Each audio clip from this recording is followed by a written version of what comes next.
Gajah Mada adalah Mahapatih Amangkubumi yang berjasa besar pada Majapahit. Bahkan nama besar Gajah Mada di beberapa daerah lebih dikenal daripada raja-raja Majapahit, termasuk Hayam Wuruk itu sendiri. Boleh jadi konsep negara kepulauan Indonesia saat ini adalah visi dari Gajah Mada di tahun 1300-an Masehi atau sekitar 7 abad yang lalu. Di balik ketenaran, keunggulan, serta kecemerlangan di bidang ilmu politik, pemerintahan, hukum, serta kanuragan, namun asal-usul jati diri dan akhir hayat Gajah Mada masih menjadi teka-teki.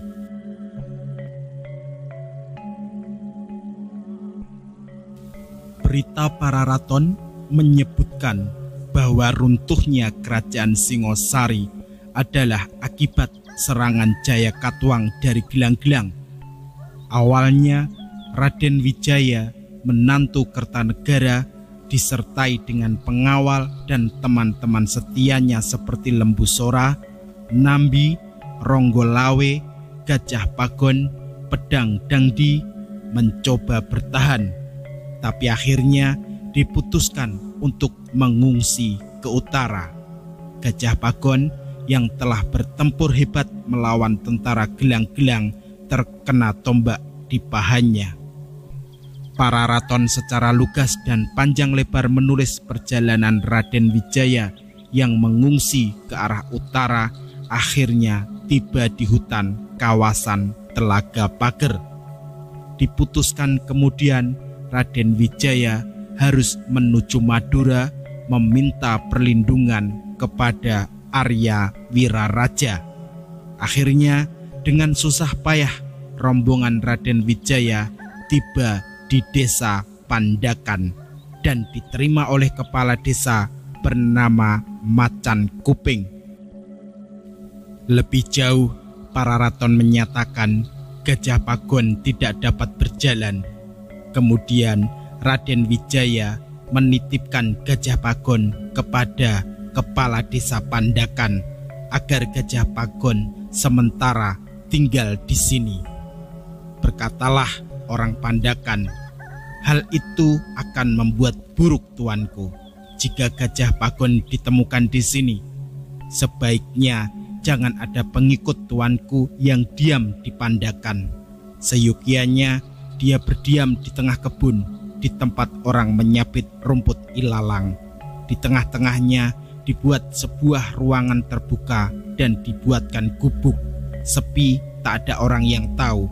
Orang-orang Pandakan membawakan makanan setiap hari." Dari berita ini dapat ditafsirkan keadaan berangsur-angsur aman dan Gajah Pagon sembuh dari lukanya. Sangat mungkin ia lalu menikah dengan anak perempuan Macan Kuping. Setelah penghulu desa Pandakan itu meninggal, Gajah Pagon menggantikan kedudukannya menjadi kepala desa Pandakan. Kemudian keadaan semakin membaik. Majapahit berdiri dan Raden Wijaya menjadi raja.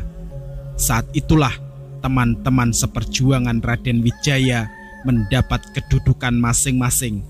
Walaupun berbagai sumber menyatakan ada yang tidak puas, Gajah Pagon tetap menjadi penguasa daerah Pandakan.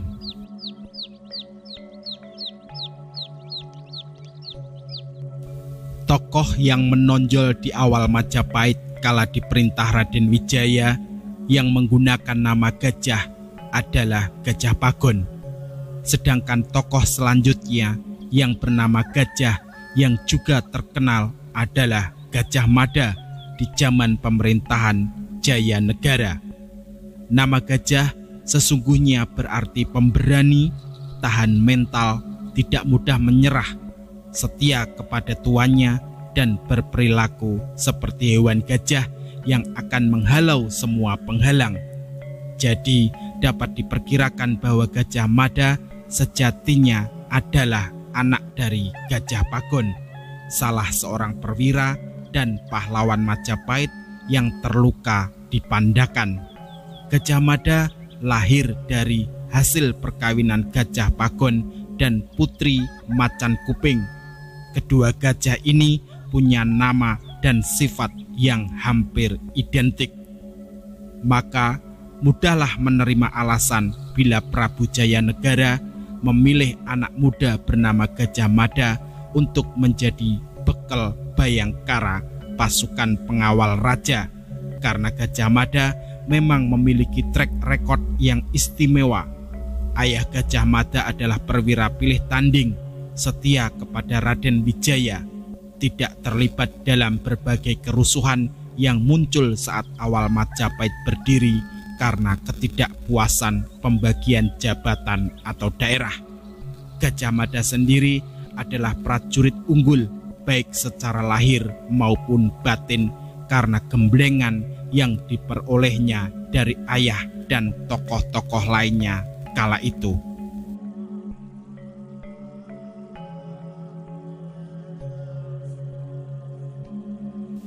Gajah Mada di masa pemerintahan Jayanegara. Pasca pemerintahan Dyah Wijaya pada tahun 1309, Jayanegara naik tahta sebagai Raja Majapahit kedua. Sebagaimana pemerintahan Raden Wijaya, pemerintahan Jayanegara juga diwarnai berbagai pemberontakan di dalam merebut tahta kekuasaan Majapahit. Pemberontakan yang muncul pada era pemerintahan Jayanegara dimulai dari pemberontakan Nambi yang mendapat dukungan dari Arya Wiraraja, Pamandana, Pawagal. Lalu pemberontakan Rasemi, pemberontakan Rakuti yang mendapat dukungan Rayuyu dan Ratanca. Sewaktu melakukan pemberontakan, Rakuti bergabung dengan Winih-Suka. Pada masa pemberontakan Rakuti, Gajah Mada yang masih dikenal dengan Jaka Mada menjabat sebagai bekal dan pimpinan pasukan Bayangkara.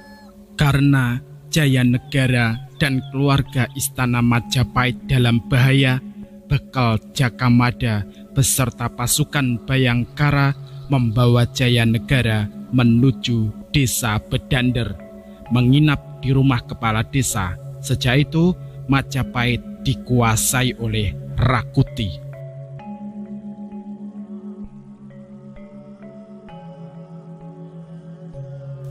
Setelah Jayanegara beserta keluarga Istana Majapahit merasa aman di desa Bedander, bekal Jaka Mada berniat menumpas pemberontakan Rakuti.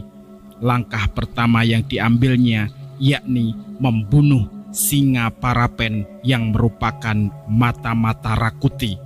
Langkah kedua yakni menyerang Rakuti dan pengikutnya bersama pasukan Bayangkara dan pasukan Majapahit yang baru pulang dari Bali. Karena pasukannya sangat kuat, bekal Jaka Mada berhasil menumpas pemberontakan Rakuti.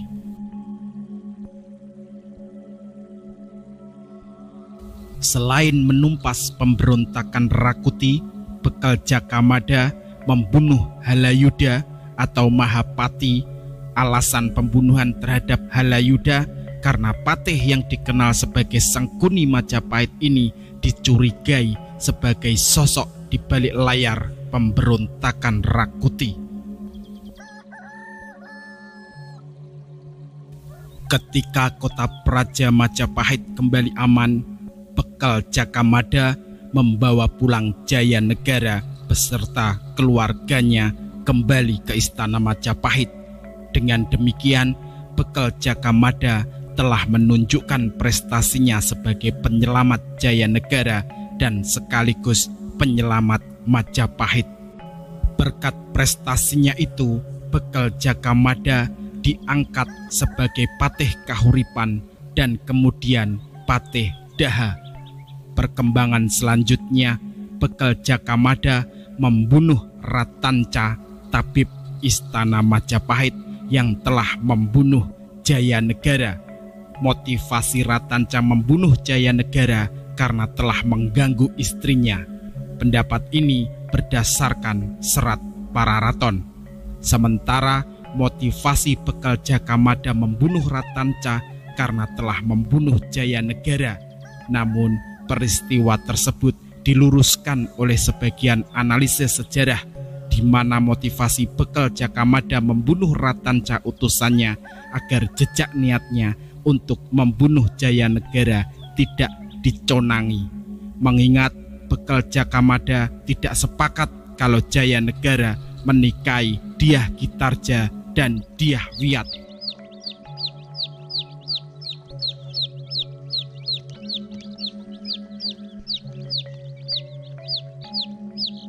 Sepeninggal Jayanegara, Dyah Gitarja naik tahta.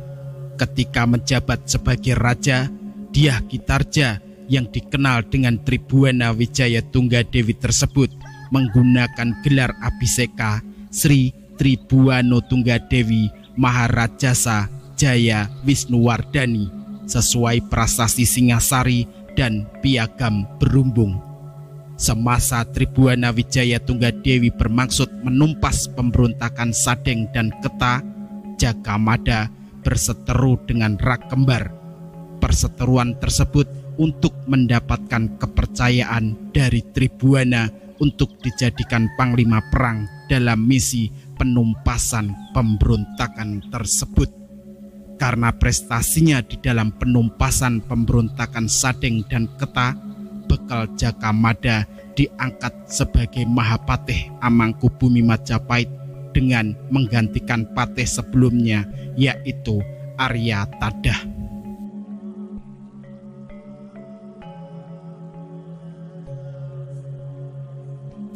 Semasa menjabat sebagai Mahapatih Amangkubumi, Jakamada mendapat gelar dari Raja Tribuana, yakni Gajah Mada.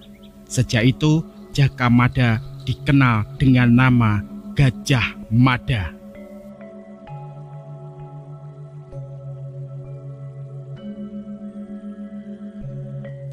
Untuk mendukung misi penyatuan wilayah Nusantara di bawah naungan Majapahit, Mahapatih Amangkubumi Gajah Mada mengikrarkan Sumpah Palapa pada tahun 1336 Masehi. Sumpah tersebut berisi bahwa Gajah Mada tidak akan melakukan amukti palapa atau menyantap bumbu dapur sebelum menaklukkan wilayah-wilayah di Nusantara, di antaranya yaitu Gurun, Seran, Tanjung Pura, Haru, Pahang, Dompo, Bali, Sunda, Palembang, dan Tomasik.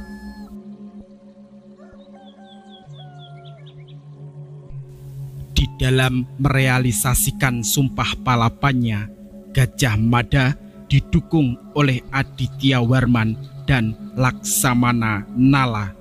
Sekalipun mendapat dukungan dari dua tokoh penting Majapahit tersebut, Gajah Mada belum berhasil merealisasikan sumpahnya, mengingat Sunda tidak berhasil ditaklukkan oleh Gajah Mada semasih menjabat sebagai Mahapatih Amangkubumi.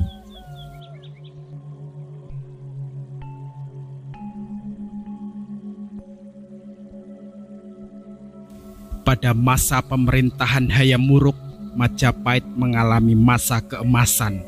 Selain ditandai dengan munculnya banyak karya sastra, masa keemasan Majapahit ditengarai dengan keberhasilannya di dalam menguasai wilayah-wilayah di Nusantara.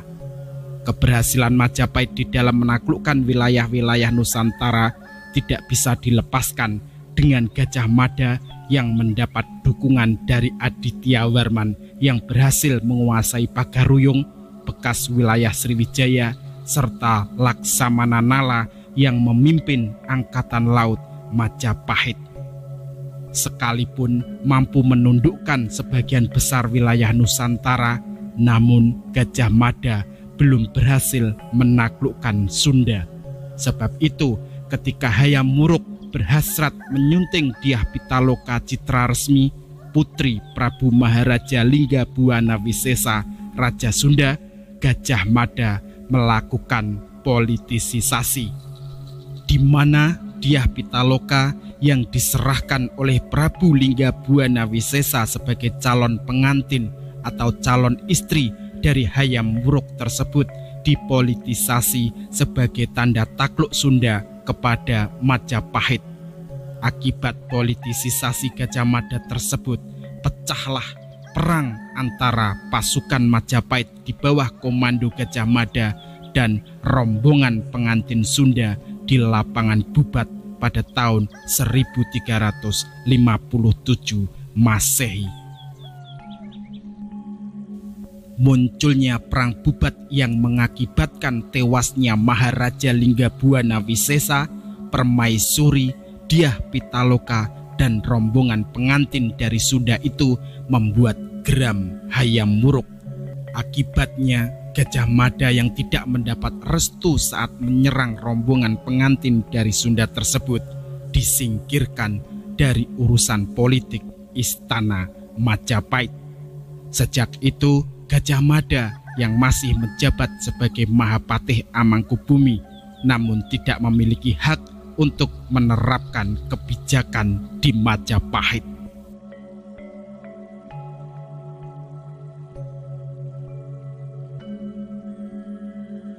Ketika Gajah Mada mangkat pada tahun 1364 Masehi, Hayam Wuruk merasa kehilangan atas seorang yang sangat diandalkan dalam memerintah kerajaan.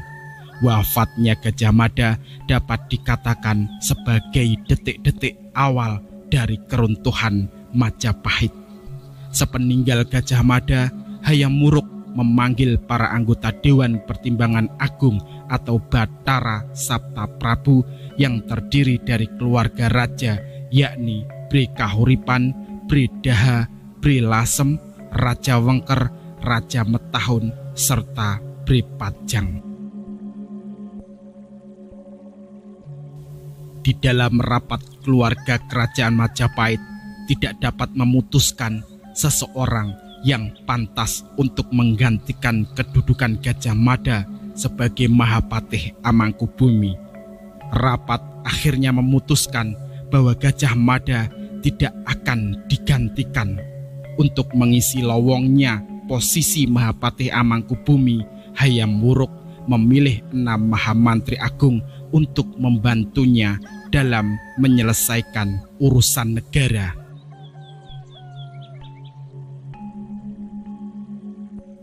Jabatan Mahapatih Amangkubumi tidak terisi selama 3 tahun sebelum akhirnya Gajah Enggon ditunjuk untuk Hayam Wuruk untuk mengisi jabatan tersebut sesudah Gajah Mada meninggal. Akan tetapi prestasi Gajah Enggon tidak segemilang Patih Gajah Mada.